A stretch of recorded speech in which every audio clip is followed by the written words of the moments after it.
हाय viewers, हाय student, hi दोस्तों। Welcome back to my channel. आज मैं आप सभी के सामने एक नया टॉपिक लेके मौजूद हूँ। इस टॉपिक का नाम है सीखने का सिद्धांत। इसके क्या भूमिकाएं को हम व्यापक तरीके से समझेंगे। सीखना क्या होता है? जब हम किसी चीज़ को देखते हैं, उसके संपर्क में आते हैं और उसके बाद से उसको जानते हैं। जानने के तत्पश्चात क्या होता है कि हमारे व्यवहार में थोड़ा-सा परिवर्तन अगर आ जाए, तो वो हमारा सीखना होता है, यानी अधिगम। अधिगम को हमने कई शिक्षाविदों के बारे में भी जाना है कि कई शिक्षाविदों ने उसको अलग-अलग तरीके से परिभाषित किए हैं। जैसे गिलफोर्ड महोदय ने, क्रो एंड क्रो ने, इन सबों ने बताया है कि जो अधिगम होता है वो व्यवहार की उत्तरोत्तर की एक अनुकूल प्रतिक्रिया होती है। और एक किसी ने बताया है कि अधिगम क्या होता है कि वो हमारे आदतों अभिरुचियों में परिवर्तन होता है। यानी जब हम किसी चीज़ के संपर्क में आते हैं, उसको जानते हैं, उसको समझते हैं, तो तत्पश्चात जो हमारे में परिवर्तन आता है, वो हमारा अधिगम होता है। जैसे हम लोग क्या होता है कि गणित पढ़ते हैं, तो गणित में अगर हम फैक्टर नहीं जान रहे होते हैं, अगर फैक्टर को हम धीरे-धीरे उसको हम शिक्षक के माध्यम से या खुद स्टडी करके सीखते हैं, तो वो हमारा क्या हो जाता है कि अधिगम होता है। वो हमारा अधिगम हो जाता है। तो ये क्या है? अधिगम व्यवहार में आया एक स्थायी परिवर्तन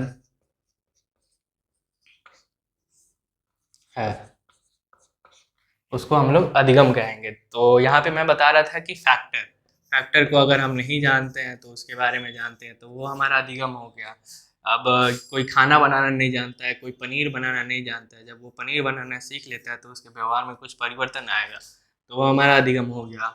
अब यहाँ पे कई लोग ऐसे होंगे जो मीट भी खा रहे होंगे, मांस मछली भी खा रहे होंगे, तो उनके लिए भी बोल दें कि अगर वो मछली बनाना जान लेते हैं तो उनके भी व्यवहार में कुछ परिवर्तन आएगा, तो वो अधिगम हो गया। अधिगम का क्षेत्र बहुत बड़ा व्यापक है।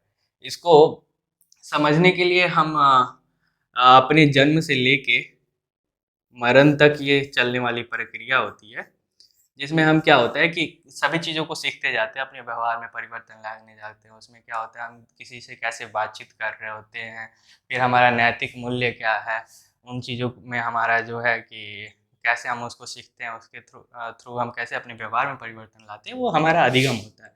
तो इसके पश्चात मैं बात करूँगा कि अधिगम को कैसे हम लोग और प्रभावशाली बना सकते हैं, यानी अधिगम के सिद्धांत के बारे में हम लोग बात करेंगे। कोई भी चीज़ होता है उसके कुछ ना कुछ सिद्धांत होते हैं कि उसको कैसे हम लोग समझ सकते हैं या कैसे उसको हम लोग और गहराईपूर्ण जान के उसमें परिवर्तन ला सकते हैं।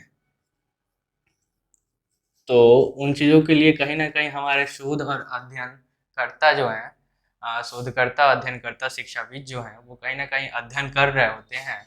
तो उन्होंने कुछ न कुछ सिद्धांत प्रतिपादित किया है। तो इन सिद्धांतों को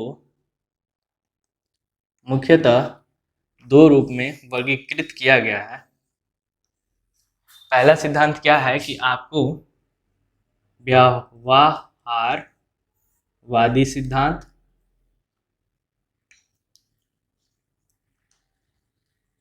और दूसरा सिद्धांत क्या है, आपको ज्ञानात्मक सिद्धांत।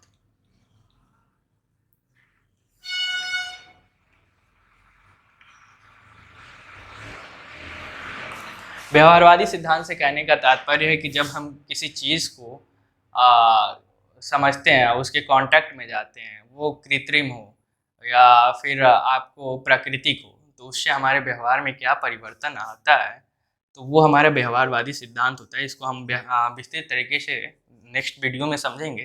तब तक के लिए इसमें मैं बता दूं कि व्यवहारवादी सिद्धांत जो है वह खास तौर पे जो हमारे बी एफ स्किनर हैं, बी एफ स्किनर महोदया, फिर उसके बाद से बीएफ स्किनर के बाद से आप ले लीजिए पावलो, उसके बाद से वाटसन हो गए, फिर हमारे थ्रॉन्डाइक महोदय हो गए।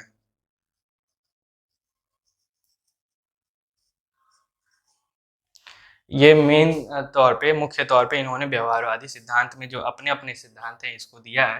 बीएफ स्किनर ने सिद्धांत दिया है क्रिया प्रसूत का सिद्धांत, जिसमें हम समझेंगे कि उद्दीपक और अनुक्रिया के द्वारा हम कैसे बच्चों को शिक्षण कराते हैं या कैसे हम चीज़ों को सीखते हैं। अनुक्रिया उद्दीपक सिद्धांत।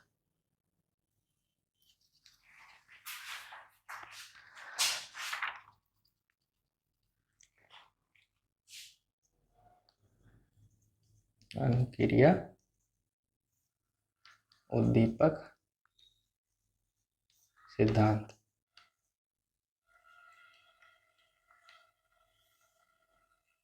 पावलो और वाटसन महोदय ने इन्होंने दिया है शास्त्रीय अनुबंध का सिद्धांत, कि कैसे हम चीज़ों को कृत्रिम और अकृत्रिम तरीके से सीख सकते हैं। इन्होंने बताया कि कैसे हम प्राकृतिक रूप में पहले कोई उद्दीपक कर सकते हैं, उसके पश्चात जो अनुक्रिया होती है उसको बराबर बनाए रखने के लिए फिर हम कृत्रिम सहारा ले सके उसको हम सीखने में उपयोग कर सकते हैं। तो शास्त्रीय अनुबंध सिद्धांत था इनका।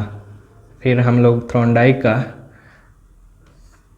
ट्रायल एंड एरर जिसे बोलते हैं सिद्धांत, और इसको हम बोलते हैं त्रुटि एवं प्रयास का सिद्धांत भी बोलते हैं। त्रुटि और प्रयास, कि कैसे हम लोग त्रुटि करते हैं यानी गलतियां करते हैं और प्रयास करते हैं तो उसके पश्चात हम कैसे उसको अच्छे तरीके से सीख जाते हैं। तो ये बात हो गई हमारी व्यवहारवादी सिद्धांत, मतलब हम सीखने के लिए कैसे अनुक्रिया और उद्दीपकों का प्रयोग करके हम सीखने को और अर्थपूर्ण बना सकते हैं और उसके व्यवहार में अधिगमकर्ता के व्यवहार में परिवर्तन ला सकते हैं। ज्ञानात्मक सिद्धांत में हम सर्वप्रथम बात करेंगे कोलर एंड कोफ का।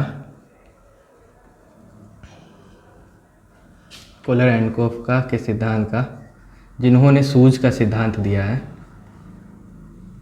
सूझ का सिद्धांत जिसे हम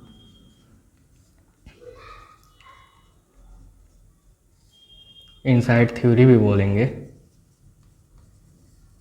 कि कैसे किसी परिस्थिति में जिसे हम नहीं जानते हैं या जिसे हम अभी तक परिचित नहीं हुए थे उसको हम कैसे अपने सूझबूझ से उसको समस्या का समाधान हम कर लेते हैं। तो ये कोलर एंड कोफ का बताते हैं, तो इसको हम विस्तृत तरीके से समझेंगे। फिर उसके बाद से हमारा लेवनिन का फील्ड थ्योरी, तो लेवनिन का फील्ड थ्योरी इसके बारे में भी हम विस्तृत रूप से चर्चा करेंगे कि इन्होंने कैसे ज्ञानात्मक तौर पे बच्चों को अलग अलग चीज़ें जो बच्चे नहीं जानते थे या जो बच्चे को नहीं पता है उस तौर पे वो उन चीज़ों से कैसे संपर्क स्थापित करके अपने व्यवहार में परिवर्तन लाते हैं।